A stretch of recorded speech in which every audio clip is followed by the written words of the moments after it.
the best of Money Matters. Market View on Money FM 89.3. You're listening to Money FM 89.3, and it's now time for Market View, where we take a look at how the Singapore stock market closed for the day, the biggest movers, sectors, and companies to watch to help better position your portfolios. I'm Alexandra Parada.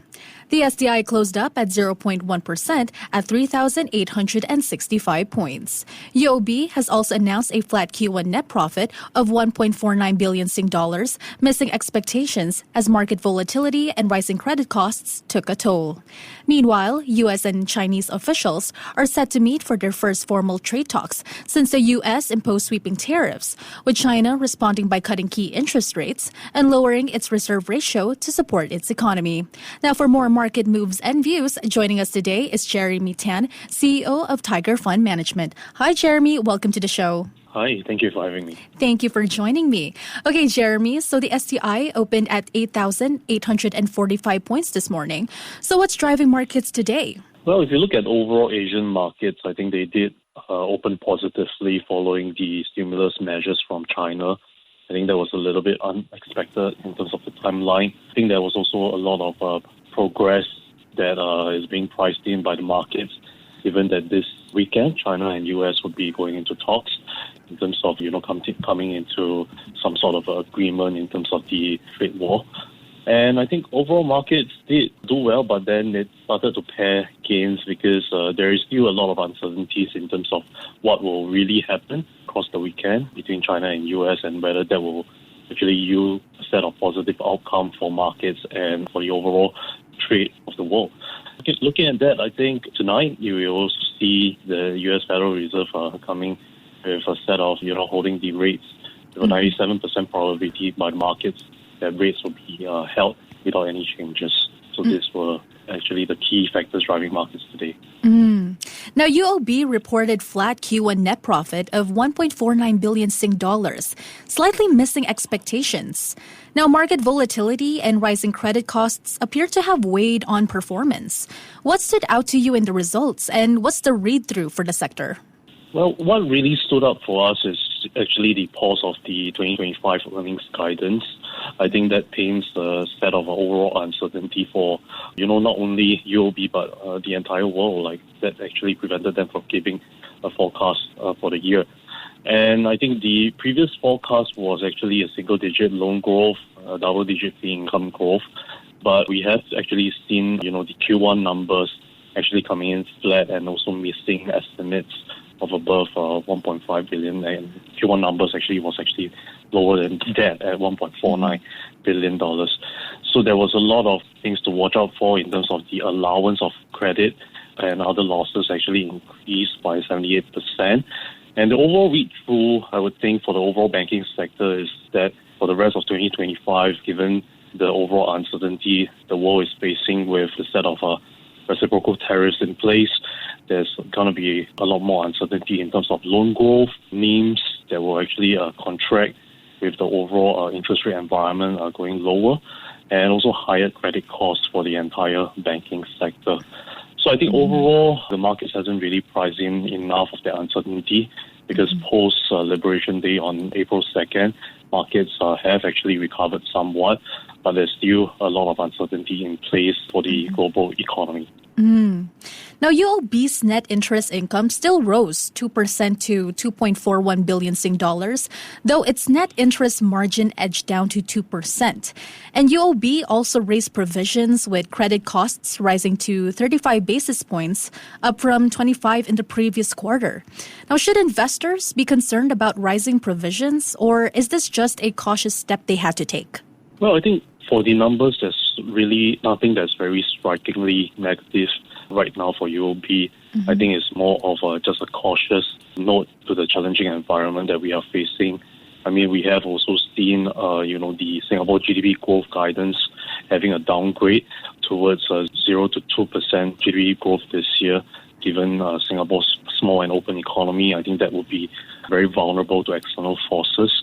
But I think that if the overall trade environment still remains uncertain, businesses will not be able to make, economic decisions. They will actually postpone manufacturing investments, and that would potentially, have an impact, a longer-term impact for Singapore and the global economy. And that is something that we really want to watch out for, whether the overall trading partners can come to agreement in terms of that policy certainty, in terms of all these tariffs that are in place right now. Yeah, I think really to look out for is this Saturday's trade talks between China and US. Now turning to REITs, Fraser's Logistics and Commercial Trust posted a 13.8% drop in DPU to 0.03 cents, citing challenges in its commercial portfolio and even FX headwinds. Is this a warning sign for the broader REIT sector, or are these more company-specific pressures? Could this signal that investors should be rotating into more defensive names? Well, we believe that this is more of an idiosyncratic factor for Fraser's Logistics Commercial Trust. I think for, FLCT, the company's portfolio actually have a large exposure to Australian assets and Singapore assets. And for the Australian assets, that actually accounted for almost 46% of its entire portfolio. So as we know, the Australian dollar has been declining vis-a-vis the Singapore dollar, and that actually resulted in somewhat of an impact, given that it's accounting for 46% of its portfolio, and that resulted in the DPU decline of close to 14%. And not only that, for REIT sector, they have been battling with higher financing costs, interest costs, and the rising vacancies that we are seeing in Singapore are also an idiosyncratic factor for Fraser's Logistics and Commercial Trust, given that this year there is a lot more industrial completions in Singapore, meaning to say there is more supply out there in terms of warehousing and logistics supply, and that could actually put pressures on both vacancy and rents for the logistics sector as a subsector. And this year we probably would like to advise investors to, this is probably a subsector to avoid. But with that said, REITs will still have its defensive nature place to stay, and investors will probably need to do more deep dive into their portfolio's exposure and also the geography that they actually operate in. Now, on the global front, which you've already mentioned about earlier, because all eyes are on Switzerland this weekend, where U.S. and Chinese officials will hold their first formal trade talks since President Trump's 145% tariffs were announced. And in response, China did slap a 125% retaliatory tariffs and even announced a series of stimulus measures, including cuts to interest rates and the reserve requirement ratio to boost domestic liquidity. Now, do you think this meeting can cool tensions, or are we still looking at a longer standoff? Well, we believe that this is definitely a path in the right direction for US and China to actually meet since Liberation Day. I think this will be a big step towards a de-escalation of the uncertainty for markets. We think that there could be some meaningful progress, but a total, reduction of all these tariffs would be unlikely forged over the weekend in Geneva. What we believe in the shorter term or in the immediate term would be perhaps some reduction in the tariffs, or even potentially putting in more exclusions to some baskets that are more pertinent to these two trade partners. We believe that the urgency is more on the US side, given that if this is going to be for longer, then there's potentially more recessionary risk and inflationary risk for the US if it's going to be in place for a longer period of time, because the tariffs that is over 145% is basically a total embargo for Chinese trades into the US. And, there is really a lot more that the US could lose if, agreement doesn't come into place sooner. But if talks do make progress then, what kind of relief rally might investors expect? And could ASEAN markets or even commodities benefit from easing trade pressure?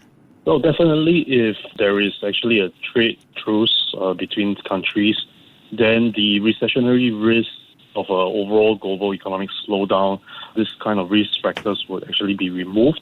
And they will actually be positive for overall global markets. ASEAN actually makes a significant trade with both the US and China. And given that with all this uncertainty that's removed, I think businesses will be better placed to actually make economic and business decisions. While there's actually a pause, the overall reciprocal tariff for the next 90 days, the 10% umbrella tariffs is still in place. Mm-hmm. So there is still a lot of stress with, overall tariffs that is to the tune of about 10% for overall ASEAN economies. Now, still in China, its central bank has cut its key policy rate and the 7-day reverse repo rate to 1.4% from 1.5% and even reduced the reserve requirement ratio by 0.5 percentage point. Now, what do you make of these cuts? Is this a signal in the shift in Beijing's approach to monetary policy, or is it more of a response to immediate challenges? Well, in terms of the RR cuts by the PBOC, I think that was pretty much expected by the street. It was just a matter of when. But we were actually more surprised by the interest rate cuts to the tune of 0.1%. So I think this set of policies has been quite timely ahead of the meeting that is going to be held this weekend. Mm-hmm. And definitely this set of policies, China have been actually saving them in case there is actually a worsening of trade ties against the U.S., or worsening of all these trade tensions that will have an impact on the domestic economy. But with that said, we have seen China, the PBOC and the government being quite stimulative in the overall policies. In the first quarter, ahead of all these tariffs, they have already put in place a set of policies to boost domestic consumption in terms of policies that will boost electronics and EV consumption in the first quarter. And they are actually trying to mitigate the reliance on trade. This is done by actually boosting the domestic consumption.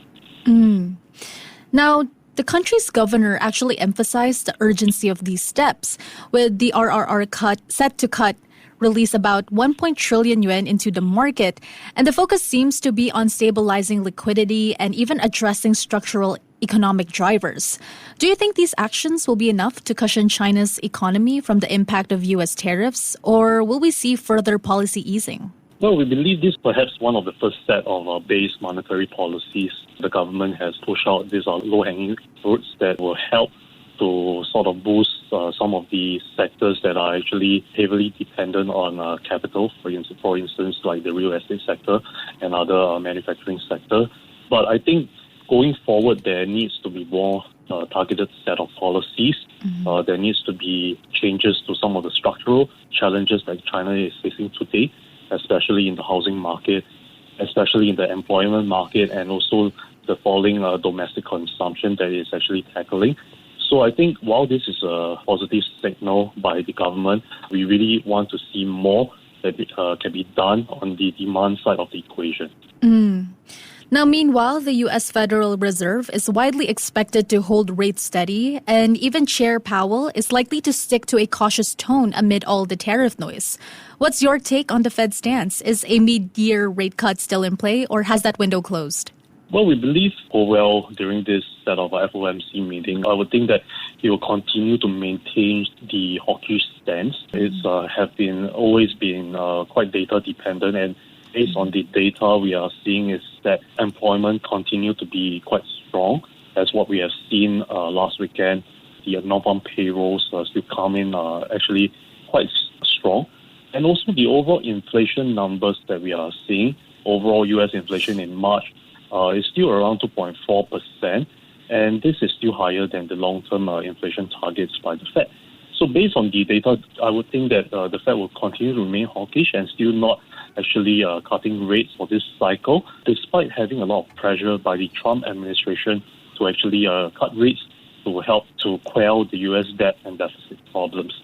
With that said, I think that what is to watch is that if U.S. growth continue to decline in the coming months with no agreement in the trade tariffs, then there will potentially be more avenue for the Fed to actually cut rates. Year to date, we think that for the full year in 2025, there's potentially 2 to 3 cuts, and all these cuts will all be backdated into the second half. And before we let you go, Jeremy, what else will you be looking out for in the coming days ahead? Well, I think that we are in the earnings season, so we really want to look out for is some of the numbers that will be released by the U.S. listed companies. I think a lot hasn't been priced in. There has not been a lot of earnings cuts by the street, given that there is still a lot of optimism that there will be a trade truce that will be negotiated shortly. So I think that all this earnings guidance coming out from the street will paint a picture on how the overall U.S. earnings will move in the coming year. Well, thank you so much for joining me today, Jeremy. Thank you very much. That was Jeremy Tan, CEO of the Tiger Fund Management. This has been Market View on Money FM 89.3. Before acting on the information on Money FM, please consider if it's suitable for your own investment objectives, financial situation, and risk tolerance. To listen to more great interviews, download our podcasts at audio.sg or download the audio app. That's AWEDIO, audio at the App Store and Google Play.